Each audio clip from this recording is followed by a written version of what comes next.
This episode is provided by Thomas Allgaier and Frennis, based on the most relevant LinkedIn posts about commercial fleets in calendar weeks 12 and 13. Frennis is a B2B market research company that supports automotive suppliers with building feature-by-feature competitive intelligence that shows exactly how their product stacks up against the competition. You can find more info in the description. All right, so what are we getting into today? Well, what if I told you that the delivery trucks dropping off packages at your local distribution center might actually soon be classified as critical national security infrastructure? Wait, really? National security? Yeah, it's wild. Today, we are looking at an operational landscape that has just completely broken the traditional logistical equation.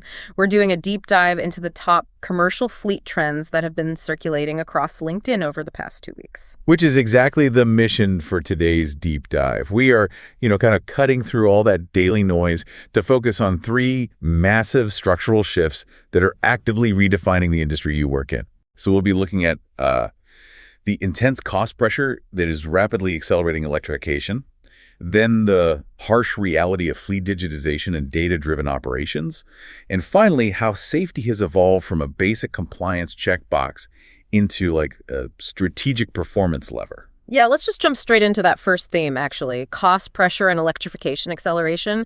Because, as a mobility professional, you already know the internal combustion engine's efficiency math is terrible. Oh, absolutely. We don't need to rehash the thermodynamics of it. But what the data from the past 2 weeks shows is this massive gap between the theory of electrification and the brutal boots-on-the-ground reality of trying to scale it. Yeah, for sure. Electrification is no longer just a slide in some corporate social responsibility deck, It's literally financial survival at this point. It absolutely is. And what's really fascinating here is just how quickly the math has shifted under our feet.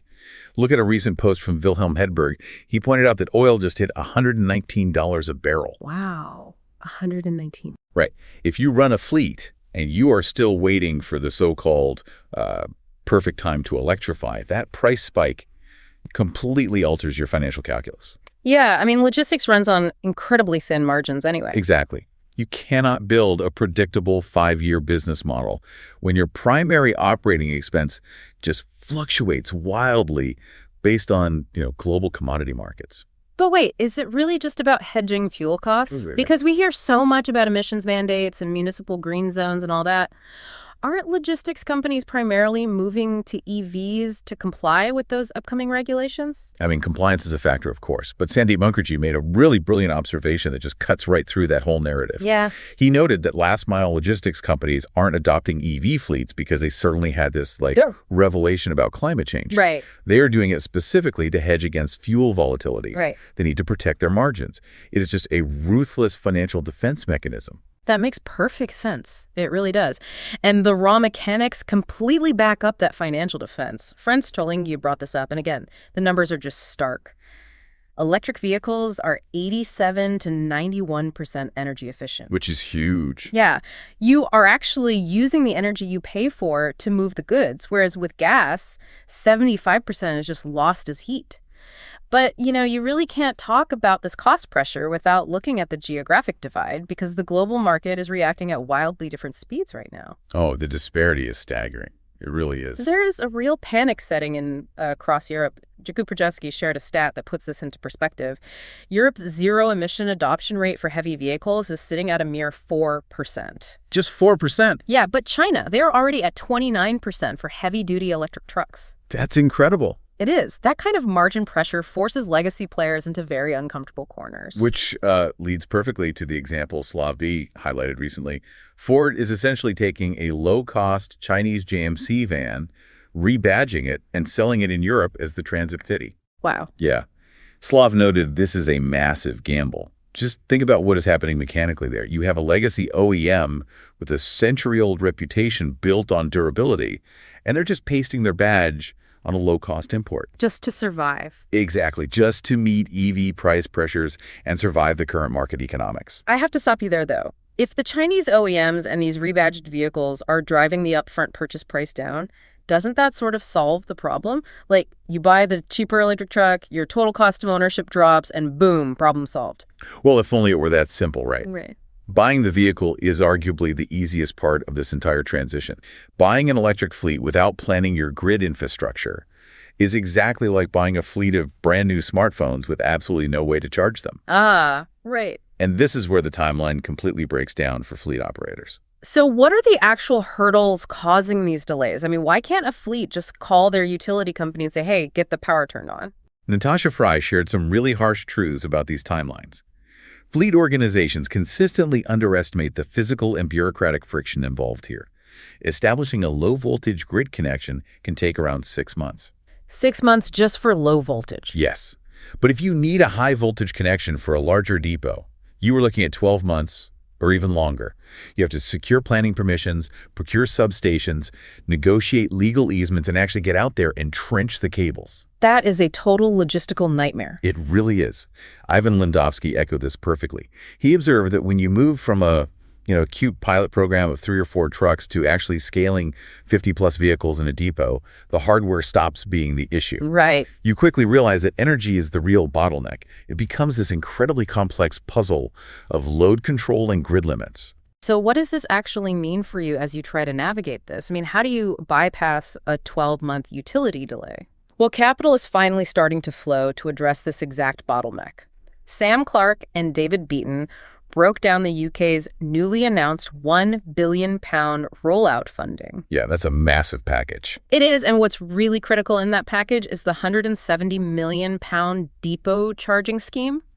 Governments are finally realizing that subsidizing a truck does absolutely nothing if the depot can't actually power it. Exactly. But my absolute favorite insight on this whole energy puzzle came from Maxim Riznichenko. Oh, wait, the idle time statistics. Yes. He shared a stat about a logistics company in the Netherlands. They audited their operations and found that 73% of their EV fleet sits idle at night. They are fully charged, connected to the grid, and doing absolutely nothing. Just sitting there. Right. He framed vehicle-to-grid, or V2G, not as some futuristic tech curiosity, but as a vital second revenue stream. Let's actually break down the mechanism of how that generates revenue, because it's brilliant. If your trucks are sitting there fully charged by 2 a.m., when industrial power rates are rock bottom, you can just hold that energy. Okay. Then during the evening peak, when the grid is strained and power is incredibly expensive, those trucks discharge power back into the grid. Your vehicles are essentially operating as decentralized power plants while your drivers sleep. You're just capturing that arbitrage. Exactly. Which is an incredible financial lever. But managing that, knowing exactly which truck needs to charge, which one can sell power back, what rep they have tomorrow, and what the weather will be, you can't do that on a spreadsheet. No, absolutely not. Which transitions us perfectly into our second theme, fleet digitization and data-driven operations. Because managing these complex energy ecosystems requires a fundamentally different digital brain. It does. The frustration with how data is currently handled in fleets is, frankly, palpable right now. Waqar Siddiqui and John Brescia both hit on a truth that will really resonate with you if you've ever stared at a fleet management screen. Oh, yeah. Fleet leaders do not want more dashboards. They are completely drowning in dashboards. Alert fatigue is so real. It's crippling. They already have mountains of raw data, but they lack the time and the cognitive bandwidth to sit there and cross-reference it all to find actual answers. Raw location data is officially a commodity now. Right. Just knowing the truck is there doesn't help. Exactly. Knowing that truck number 4 is at a specific intersection doesn't give you any operational advantage anymore. Okay, so walk me through the solution here. Because the term AI is thrown around so much in this space, it's starting to lose its meaning. How is an AI native system fundamentally different from the basic telematics software a fleet might be running right now? Vivek Panthankandath made a brilliant point explaining this exact shift. He noted that AI native telematics flips the entire software architecture on its head. The legacy approach to software was simply asking, what data can we collect? Just grab everything. Right. It was all about harvesting information. But the new AI native approach asks, what operational decisions must we support? Ah, so it changes the output entirely. Yes. And Scott Monig expanded on this beautifully. He said a truly connected fleet isn't just a bunch of loosely integrated dashboards where a human has to manually reconcile the numbers between maintenance, routing, and charging. That sounds exhausting. It is. It's a fundamental shift from having systems of record to having systems that coordinate decisions in real time. Let me try an analogy here to see if I'm grasping the mechanical difference. The old way of telematics is kind of like hiring a historian. They are very accurate, they are very detailed, and they will hand you a beautiful report telling you exactly what went wrong in your supply chain yesterday. I like that. But the new AI-driven approach is like having an expert co-pilot sitting next to you. They see the storm coming, they see the charging station is down, and they actively reroute the truck and fix the issue today before you even realize there was a problem. That is exactly the shift. And the hidden return on investment for getting even the foundational levels of this digitization right is massive. Florian Boom called this Europe's day one for fleet digitization. Day one, okay. Yeah, he pointed out that just doing the basics, getting rid of paper fuel receipts and fully digitizing transactions, saves a staggering 104 euros per vehicle per month. Wait, 104 euros purely from getting rid of paper? How does the math even work on that? It comes down to the sheer labor cost of administrative time and the reduction of fraud. Think about all the hours spent chasing lost receipts, manually entering data into accounting software, and reconciling fuel card anomalies. Whoa, yeah. The admin bloat. Exactly. When you digitize that transaction layer, you instantly close those operational bleed points. That is a lot of capital bleeding out through simple inefficiencies. But this level of deep integration raises an incredibly important question, and honestly, a surprising twist in the digitization story that we touched on at the very beginning of this deep dive. The security aspect. Yes, this data backbone is now so critical and so deeply embedded in the physical economy that it's actually becoming a national security issue. Yeah, Jeremy McLean brought up a stark warning about this. ASIO, the Australian Security Intelligence Organization, recently flagged connected vehicle data flowing offshore as a sovereign risk. I really need you to unpack that. How does a grocery delivery truck's telematics data become a sovereign risk? Well, think about the aggregation of that data. Yeah. We aren't just talking about one grocery truck. We are talking about government fleets, health services, mining logistics, and national freight networks. The whole system. Right. If a foreign entity has access to the real-time telematics of an entire nation's commercial fleet, they have a live, granular map detailing exactly how, when, and where that country's entire physical economy moves. They know exactly where the supply chain bottlenecks are. They know when critical infrastructure is vulnerable. That is chilling when you frame it that way. Telematics isn't just software you subscribe to anymore. It has become load-bearing, critical national infrastructure. And governments are finally waking up to the fact that you have to know exactly where that data lives, who controls the servers, and what jurisdiction it falls under. From chasing paper fuel receipts to managing sovereign risk in the span of a few years, the evolution of this role is staggering. It really is. But it makes perfect sense, and it leads us seamlessly into our third theme, safety as a strategic performance lever. Because all of this load-bearing infrastructure, these AI co-pilots and sovereign data systems ultimately feed into the single most vital operational metric you have. Which is keeping your drivers and the public safe. Exactly. And how the industry measures and acts on safety is undergoing a radical transformation right now. Nikola Vukovic shared an excellent framework breaking down the difference between lagging and leading indicators. Okay, let's hear it. For decades, fleets have relied almost exclusively on lagging indicators. Things like collision counts, injury rates, and insurance claims. But relying on lagging indicators is like trying to evaluate the health of your vehicle's brakes by measuring the length of the skid marks after a crash. Yes. It's autopsy data. It tells you exactly what failed, but it does absolutely nothing to prevent the impact. That is a perfect way to visualize it.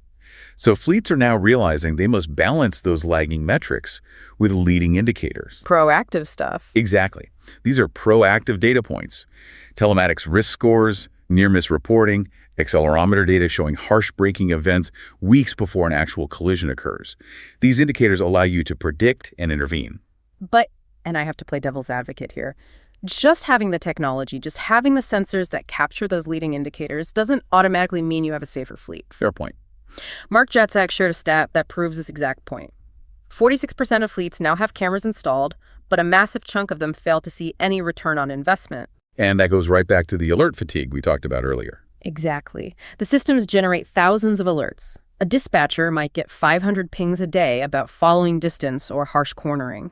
It's overwhelming. Right. No one has the time to actually sit down, sift through all that footage, figure out what matters, and then go coach the driver. So the technology just runs in the background, completely ignored. It becomes expensive white noise. And you really have to combine that operational reality with an engineering argument made by Rory Cotroneo regarding active versus passive safety systems. Okay, what's the distinction there? This is critical.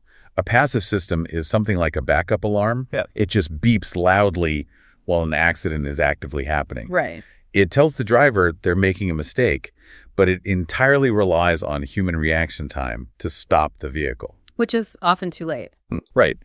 An active system, on the other hand, detects the hazard and automatically applies the brakes for you. Yeah. Cotronio's point is that we have to move away from systems that simply watch accidents happen and loudly document them, toward systems that actively intervene. But if we bring this all back to the human element, because that is where the rubber meets the road, raw data and auto-braking systems still don't build a safety culture. You still need human coaching. You do. And Corey Coslin highlighted how tools like Lekes AI Coach Assist are bridging that gap between the raw data and the human conversation.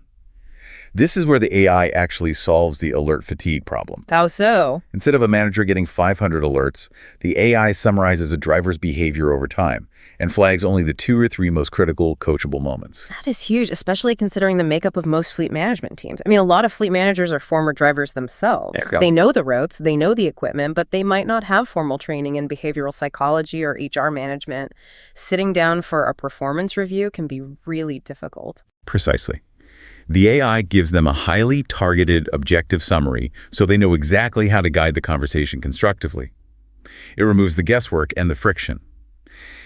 And Ashley Murdoch summed up this new philosophy of safety management perfectly. She said, carrot, not stick. It's about incentive over punishment. Exactly. Historically, telematics has been viewed by drivers as a surveillance tool, right? Big brother watching them, waiting to penalize them for a mistake. Yeah, nobody likes that. Nobody. Murdoch argues that you have to use AI on that existing data to deliver tailored, supportive training. You gamify the experience and incentivize good behavior. It completely changes the culture of an organization from one of fear and micromanagement to one of continuous, supportive improvement. So what does this actually mean for you as you map out the next 5 years of your career in mobility? Throughout this discussion, we've unpacked how Chinese OEMs are fundamentally altering the total cost of ownership math. We've seen how AI is shifting from a passive data collector into an active operational co-pilot. But before we go, I want to leave you with a completely new thread to pull on. Okay, what is the blind spot here? Think about the trajectory of the assets we just discussed. If your electric trucks are increasingly acting as decentralized power plants through vehicle-to-grid integration, balancing the local energy market while your drivers sleep, Right. and if the telematics data flowing from those trucks is now classified by intelligence agencies as critical sovereign infrastructure, Yeah. how long until fleet companies are regulated not like traditional logistics businesses, but like public utilities or defense contractors? Wow. That completely rewrites the compliance and regulatory landscape. It changes everything. The traditional role of the fleet manager, the person buying trucks and handing out fuel cards, is effectively gone. The role you are stepping into is that of a complex systems architect. You are managing energy trading, defending sovereign data borders, and utilizing AI to navigate human behavioral psychology. It's an entirely different profession than it was just a few years ago. If you enjoyed this episode, new episodes drop every 2 weeks. Also, check out our other editions on electrification and battery technology, future mobility and market evolution, and next-gen vehicle intelligence. Thank you so much for joining us on this deep dive. We really appreciate you spending your time exploring these insights with us. Keep building those next-generation ecosystems. Don't forget to subscribe, and we will catch you next time.